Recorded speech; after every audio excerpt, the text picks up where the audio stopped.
J'ai voulu profiter de l'offre de chez Lidl concernant cette scie radiale à onglet qui nous permettait de l'avoir pour 79 € grâce donc à l'application Lidl Plus qui est ni plus ni moins finalement que la carte partenaire du magasin, mais via une application. Cette scie était proposée, je crois, à 109 € si je dis pas de bêtises en prix public. Il faudrait voir sur le site lidl.fr. Et là, grâce à ces 30 € de réduction, je me suis laissé tenter. Et on va découvrir avec cette vidéo, voir un petit peu qu'est-ce qu'on peut avoir chez Lidl pour 80 balles en scie à onglet.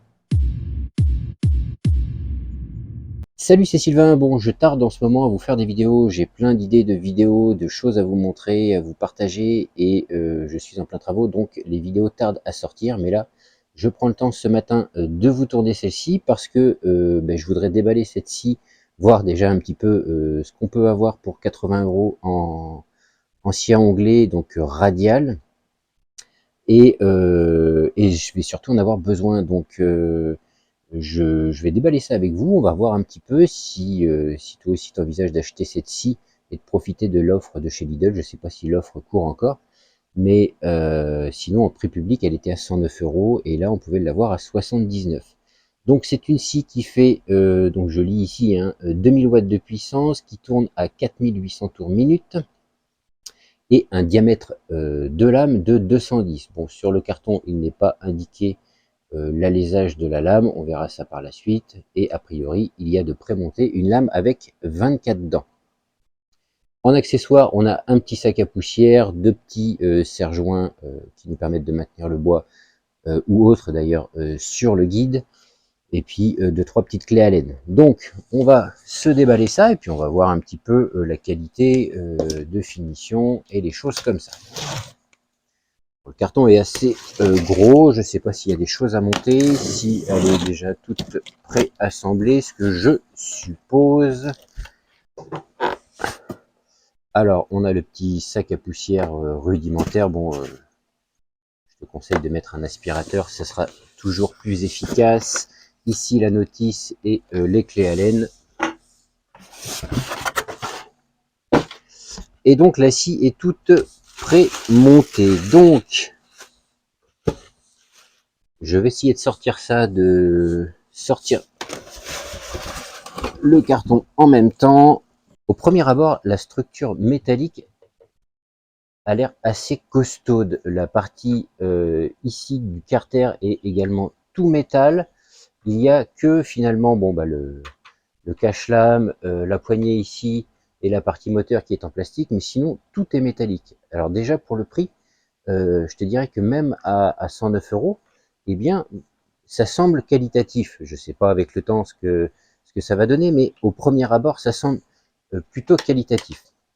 J'ai déjà une scie à onglet, mais qui n'a pas la partie radiale, c'est-à-dire qui coulisse comme ça, qui fait que descendre, et parfois pour certaines longueurs de coupe, je suis un petit peu limité, et c'est une machine qui à l'époque valait quelque chose comme 10 fois le prix de celle-ci, et qui n'est pas forcément plus, au premier abord en tout cas, plus qualitative, mais qui a un diamètre de lame un petit peu plus grand quand même. Et puis elle a aussi une table qui permet de déligner sur le dessus, par exemple quand on pose, je sais pas, du parquet, du lambris, des choses comme ça, déligner en longueur avec un guide. Bon, c'est une autre gamme. Ici, encore une fois, ça semble correct. Bon, si les petites molettes ici sont également en plastique, mais je suis plutôt agréablement surpris, en tout cas, encore une fois, de la partie métallique qui semble à première vue robuste. Donc la lame est bloquée en position basse, je vais repasser derrière et je vais débloquer ça. Alors ici on a la petite molette qui doit permettre de débloquer, voilà, la hauteur. Donc je vais enlever le petit carton. Et ici la molette qui débloque la partie radiale. Alors en termes de jeu, c'est plutôt correct. Alors la coulisse, je ne sais pas ce qu'il y a à l'intérieur ici, mais fait un bruit pas forcément très catholique. Mais bon, ça fonctionne et il n'y a pas de jeu. Donc c'est déjà plutôt un bon point. Donc Si je la reverrouille comme ça, là, le ressort est plutôt bon. Oh, ça semble correct. Bon, après, encore une fois, sur ces machines, ce qui va peut-être poser problème, c'est... alors là, je sais pas si le moteur, du coup, est dans le champ. C'est peut-être la partie moteur. C'est des moteurs à charbon, donc on a les deux vis qui nous permettent de remplacer les charbons si besoin. Ça, c'est déjà un bon point. Ça nous permet, ça nous donne un certain gage de longévité. Si les charbons sont usés, eh bien, au moins on peut les remplacer. Ici, la molette, je suppose, qui nous permet de régler l'angle. Voilà, jusque 45 degrés. Ma foi, on a une butée à 0 et une butée à 45. Là, ça glisse plutôt pas mal. Donc ici, on a les petits serre-joints qui te permettent bien sûr de verrouiller. C'est pas mal. De chaque côté ici, on a une petite glissière. Est-ce que c'est pareil de l'autre côté? Oui, j'ai eu peur. Qui nous permet d'étendre ici un petit peu. Et puis, des petits taquets ici qui nous peuvent nous servir de butée si on recoupe des pièces en quantité. Bon, je sais pas en termes de longueur jusqu'où ça peut aller. Je vais essayer de vous mesurer ça. Donc ici, complètement déplié, on est à 71 cm. Ici sur l'avant, je suppose que donc ça va être la partie onglée.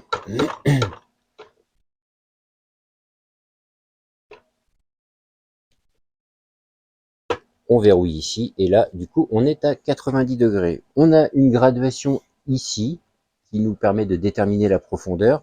Donc a priori on a une profondeur de coupe de 340. Ah oui, alors j'ai verrouillé ici. Bon, alors la gâchette, il y a un petit coup de main à prendre, hein. Mais le carter descend bien. On a des petites roulettes qui vont pouvoir nous permettre de rouler sur le bois. J'utilise le bois, mais ça peut être autre chose, hein. Bon, je pense que 340, on n'aura pas une coupe totale jusque 340. Si la graduation est bonne, je pense que on aura quelques millimètres de moins. Mais bon, déjà, si on a une coupe de 300, ça sera toujours mieux que ma scie. Donc, encore une fois, à première vue, ça semble correct. Tout semble... Bon, là, sur les glissières, on a un petit peu de jeu, mais...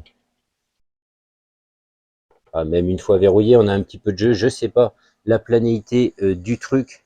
Je vais prendre ici une chute de lame de parquet stratifié. Voilà. Je sais pas si tu vas voir, mais je vais essayer de te mettre ça en évidence. Je sais pas trop comment, mais ici, voilà, on a quelques millimètres. Et de l'autre côté, c'est pareil. Bon, fallait pas s'attendre à ce qu'on ait des rallonges ultra nickel. Voilà, on a un petit peu de jeu. Encore une fois, on est sur une machine à 80 balles. Donc, ce qu'on va faire, c'est que je vais la brancher et puis on va essayer de se couper 2-3 petits bouts de bois juste pour le test et voir un petit peu si cette machine est fonctionnelle. Ok, donc j'ai posé la machine sur un petit établi parce que la longueur de câble n'est pas folle. J'avais oublié ici, on a un petit laser, donc je ne sais pas s'il est très très précis. On va le voir après la première coupe. Tu dois le voir ici à la caméra.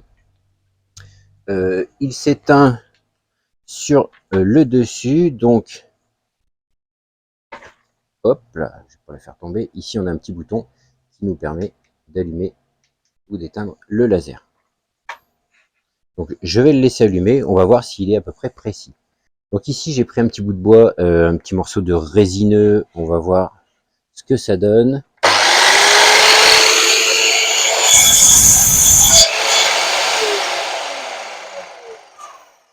Alors, donc tu vois, quand tu coupes et que tu descends à fond, la machine ne remonte pas instantanément.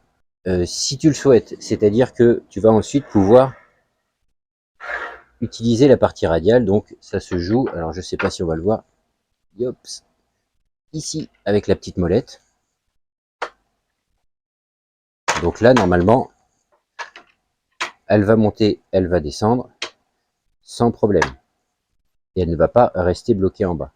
Bon, en termes de bruit, ça reste une scie. J'ai pas trop fait attention au laser, je sais pas si on voit bien ici, et vous allez peut-être pas le voir, mais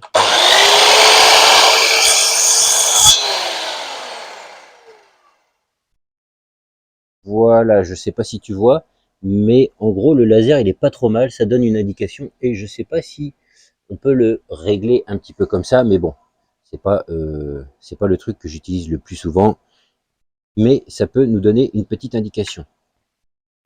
Bon, la lame ça coupe, c'est pas trop mal. Alors après, on pourrait essayer avec un morceau un petit peu plus dur, par exemple, avec du chêne.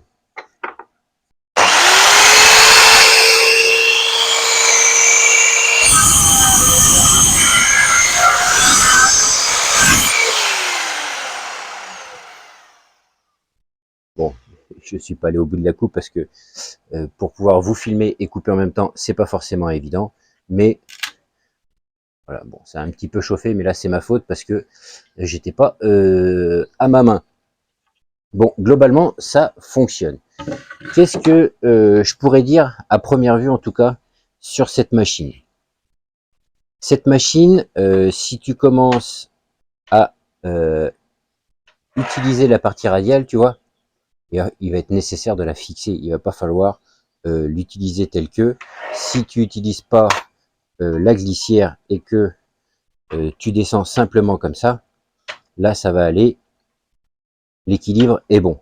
Par contre, dès l'instant que tu vas commencer à glisser, eh bien ta machine, le socle, est, malgré qu'il soit tout métal, est plutôt, à l'œil en tout cas, robuste et relativement lourd. Il va falloir, tu vois, il va être nécessaire de la fixer, mais c'est une petite machine intéressante. Alors qu'est-ce que je pourrais dire en, en conclusion de cette première impression? Je vous ferai très certainement un retour s'il est nécessaire au bout de quelques temps, si la machine a cramé, si je vois des choses qui ne vont pas, ou au contraire si ça fonctionne bien. Tout comme la débroussailleuse, vous aviez été nombreux à me demander si j'étais toujours satisfait de la débroussailleuse de chez Parkside. Donc je vous avais fait une rapide vidéo un an après pour vous dire qu'elle fonctionne toujours et que je n'ai pas de problème. Et bien là, je ferai pareil, je vais l'utiliser, je pense aujourd'hui toute la journée, donc je vais faire différentes coupes dans différents matériaux parce que je suis en plein travaux et j'en ai l'utilité. Et euh, si je vois des choses à redire, je vous le ferai savoir, soit en commentaire, soit dans une prochaine vidéo. Mais là, d'ores et déjà, bon, la longueur du câble est un petit peu courte, dans la mesure où en plus, on a la partie radiale qui nous tire sur le câble quand on utilise la partie radiale. J'ai oublié de mentionner ici, on a une petite molette de profondeur, donc on peut verrouiller,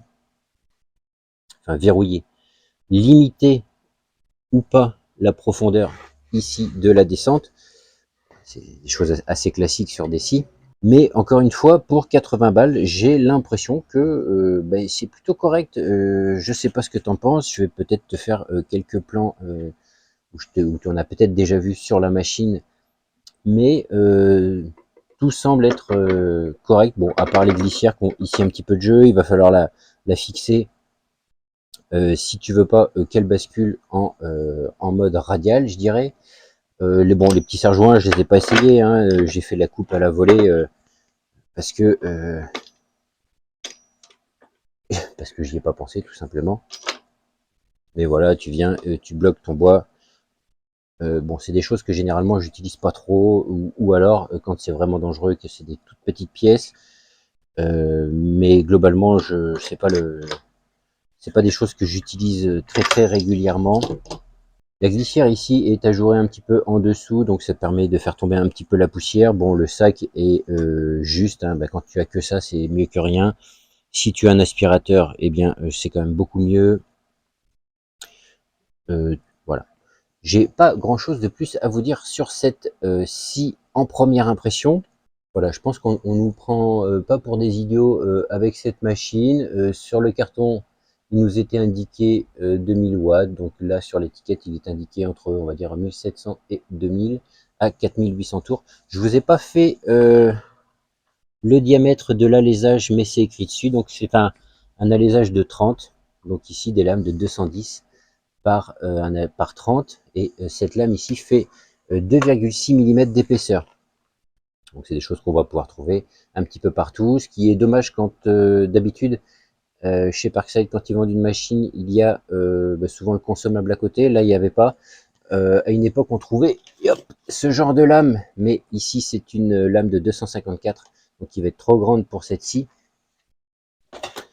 J'espère qu'ils vont sortir les consommables. Il y en a peut-être sur le site de chez Lidl. Il faudra que je regarde et que je compare par rapport à où je me fournis en lame d'ordinaire. Voilà. N'hésite pas à me poser des questions si tu en as au sujet de cette scie. Moi, je te dis, je vais l'utiliser. Donc, à la sortie de cette vidéo, je l'aurai déjà pas mal utilisé. Donc, je pourrais te répondre si tu as des questions en commentaire, si ça fonctionne toujours bien ou si ça fonctionne pas. Si ça fonctionne pas, soyez-en assurés, je saurai vous le dire. Sur ce, moi, je vous laisse. Je vous dis à la prochaine. Salut!